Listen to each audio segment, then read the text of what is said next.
Sabi ni Senator Botas, Bato pala, si Digong daw, cannot be linked to Pogo. Ayan po, De La Rosa, ex-President Duterte cannot be linked to Pogo. He won't condone it. Anong hindi na-link? Na-link na nga po. Nilink na ni Risa Ontiveros. Yan o. Malinaw. Sabi ni Risa Ontiveros kahapon. Kaya sinasabi ko talaga parang one big happy family ito. Hindi lang pala may posibleng link talaga si Michael Yang. Pati si Michael Yang dito sa iniimbestiga namin ngayong mga Pogo. Pati kapatid niya ay lumilitaw na sa mga dokumento iniimbestigahan nung nakarang investigasyon ng Senate Blue Ribbon Committee nung nakaraang kongreso sa skandalo ng Farmally. Tapos ngayon lumilitaw ulit yung pangalan ni Duterte ay talagang posible may connection dito. May connection din dito sa mga Pogo na ito. So aalamin po namin yun as the investigation continue. Paano hindi nalilink? Nalink na nga po. Nasilip na ni Risa. Connecting the dots. Ang connection si Michael Yang. One big family. Sabi ni Risa. Pero normal mga kababayan kay Bato. Sabagay si Bato po, nasira na yung mga yung mga pananalita ni Bato po, hindi nakapanipaniwala. Nasunog na si Bato. Pati nga yung investigasyon niya mga kababayan sa PDEA Leaks. Ang tanong natin kay Bato, ano na? Wala na. Sunog na rin. Diba? Tama yung mga sinasabi natin. In need of destabilization man lang po. Hindi na nasundan. Hindi umubra yung PDEA Leaks ni Bato. Sabi authentic kasi may butas. Wala na ngayon. Hindi na pinag-uusapan mga kababayan yung PDEA Leaks. Yung dokumento po na may butas. Tapos maniniwala tayo sa statement ni Bato. Ito yung sinasabi niya mga kababayan dito. Sa report po ng Inquirer, sabi ni Bato, nobody can implicate former President Rodrigo Duterte in the operations of illegal Philippine offshore gaming operators, POGOs in the country. Anong no one? Sinabi na ni Risa, kailangan humarap si dating Pangulong Diggs, iimbitahan daw. Pero siguradong mag-aalapakyo. Di ba? Never mga kababayan na nag-attend kasi hindi man nila kaya na idepensa. Hindi nila kayang sagutin yung mga katanungan, mga kababayan ng mga senador. Ang kaya lang nila magdaldal ng magdaldal, monolog. Di ba? Pero ang umarap po sa investigasyon, iwas pusoy po sila. But anyway, diretso mo lang yan, Senator Risa Ontiveros, para matanggal yung maskara, makilala ng mga mamamayang Pilipino ang totoong pagkatao nitong mga taong ito. So sa press conference mga kababayan, sinabi ni Bato, I don't think they can implicate the good former president. Tawag mo talaga, the good former president. Ganun pala yung good sa inyo. Ang good sa inyo, yung tao na tambak yung kinasadlakang problema. Yan ang good. Pero sabi niya rito, if there will be evidence edi gawin nila. Kaya nga po, yun ang ginagawa. Kasi nasili po. Hindi ito mangyayari po kung walang basbas. Nagfiesta po sila. Yung Farmally, nagfiesta po ng kontrata. Grabe yung mga overpriced po sa Farmally. Ngayon naman po, sa illegal operations ng Pogo, nasilip yung kapatid ni Michael Yang. Yan ang sabi ni Ontiveros, lumilitaw ulit yung pangalan ni Duterte, at least in connection sa pangalan ni Michael Yang, na lumilitaw na sa mga panimulang ebidensyang nakuha namin, talagang posible may connection dito. May connection din dito sa mga Pogo na to, she asserted. Pari-pari yung personality, mga kababayan. Di ba malinaw?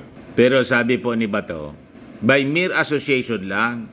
By mere association siguro dahil kilala niya si Michael Yang. Pero kapag sabihin mo na si former President Duterte mismo ay involved sa kung ano mang ginagawa, kung meron mang ginagawa na illegal yung certain Michael Yang na yan, kung meron ginagawang illegal, I don't think i-condone ni Pangulong Duterte na yan. Duterte yan, De La Rosa explained. O diasa na ngayon, isurrender na niya si Michael Yang para pinya sa investigasyon. Si Pacquiao nga po, na barkada niya, sabi niya, alam ko nga niya kung nasaan si Pastor, pero secret. You see? Tapos biglang depensa si Batorin, pati si Robin Padilla. Joke man lang niya siguro. Magbabarkada mga kababayan. Kaya nga ginawa niyang economic advisor. Kaya iniimbestigahan po. Ang gawin ninyo para maging malinaw, hindi magduda, yung ating mga mamamayang Filipino. Harapin ninyo kasi yung investigasyon. Sa Congress, ini-invite siya doon sa issue ng droga at saka ng human rights. Ayaw man niyang mag-attend. Pari-parihas ni Pacquiao. O ngayon, tingnan natin kung i-invite mga kababayan si Maudigs sa investigasyon ng Senado kung harap siya. Di ba? Ang hilig ninyo magpa-interview sa media. Ang kailangan na gawin ninyo kung talagang malinis kayo, umarap kayo sa investigasyon. Umiiwas kayo sa investigasyon, pero kayo gusto ninyong mag-imbestiga. Tama? So sabi dito sa balita, Senator Risa Ontiveros earlier floated the possibility that individuals involved in the Farmally scandal are among the roots of Pogo's illegal operations in the country. Although not yet proven, Hontiveros said there is also a probability that Yang may be involved in the criminal activities related to Pogos. It was also the opposition senator who disclosed the chance that controversial Bamban Mayor Alice Go is connected to bigger syndicates, revealing that her company, Baufulan Development Incorporated, had direct transactions with Yang sibling, Hon Jiangyang. Kaya sabi po ni Ontiveros that former President Duterte's possible involvement niya with illegal Pogos may also be subjected to spotlight should it be proven that Michael Yang has ties to these firms. So, palapit ng palapit mga kababayan, ang lahat ang direksyon, papuntang Davao. You see? So, lumalabas yung mga problema ang kinakaharap natin dito. Ang author po, may connection sa Davao. You see? O ngayon, tungkol naman po sa planong hindi pag-attend ni Inday sa zona ng ating Pangulo. Pati si dating Vice Presidente Leni Robredo nagsalita na rin po.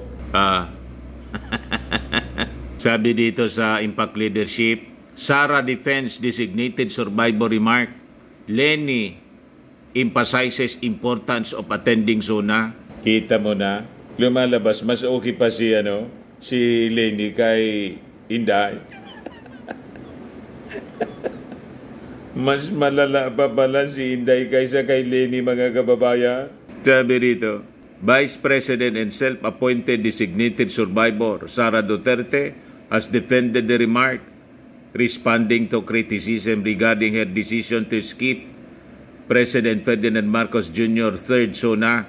Sa interview kanina, Duterte expressed frustration over being scrutinized for her attendance at various events. She clarified that her statement was neither a joke nor a bomb threat and suggested that those who did not understand it initially do not deserve further explanation. Sabi ni Inday po, ngayon lang ako nakakita ng Vice President na hinahanapan ng attendance sa lahat ng bagay. Siyempre kasi sumisuldo ka galing sa taxes ng mga Filipino. O di ba?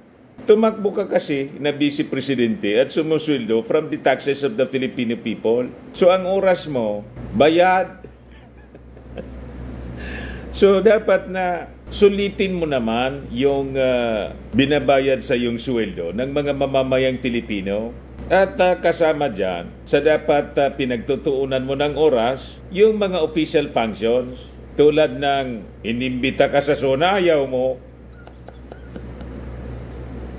Buti nga inimbita ka pa, wala mang malinaw na paliwanag. Basta, no, I am appointing myself as a designated survivor. Wala ding paliwanag kung bakit dinesignate mo na yung sarili mo. O di ba? Kung ayaw mong tinatanong ng ganyan, ini-scrutinize, di lumayas ka dyan, mag-resign ka na ng tuluyan. Sa gobyerno, lubos-lubosin mo na. Nag-resign ka sa DepEd, diretso ka nang mag-resign as Vice President para wala na kaming pakialam sa'yo.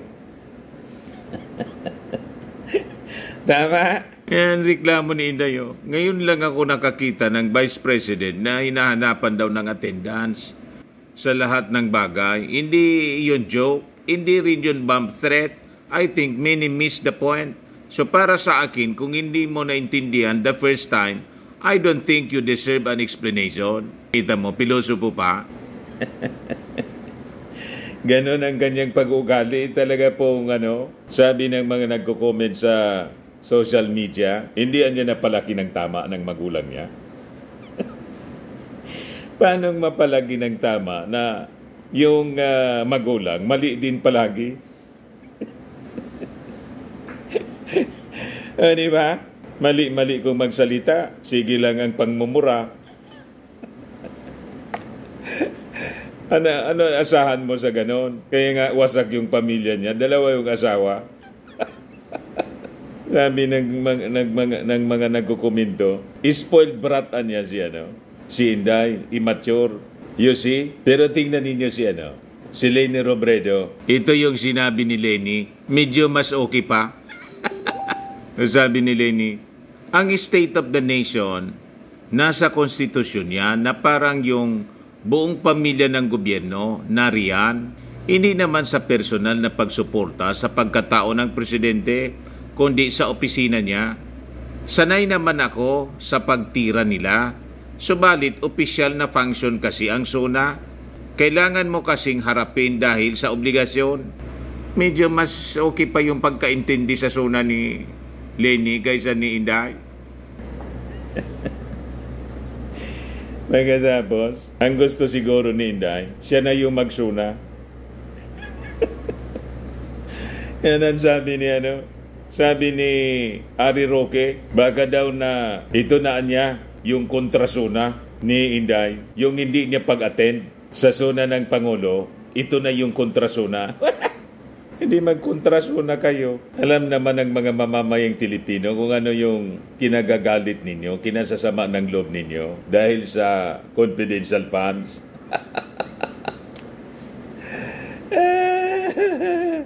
Naturete yung pag-iisip ni Inday po dahil lang sa pagtanggal sa kanya ng confidential funds.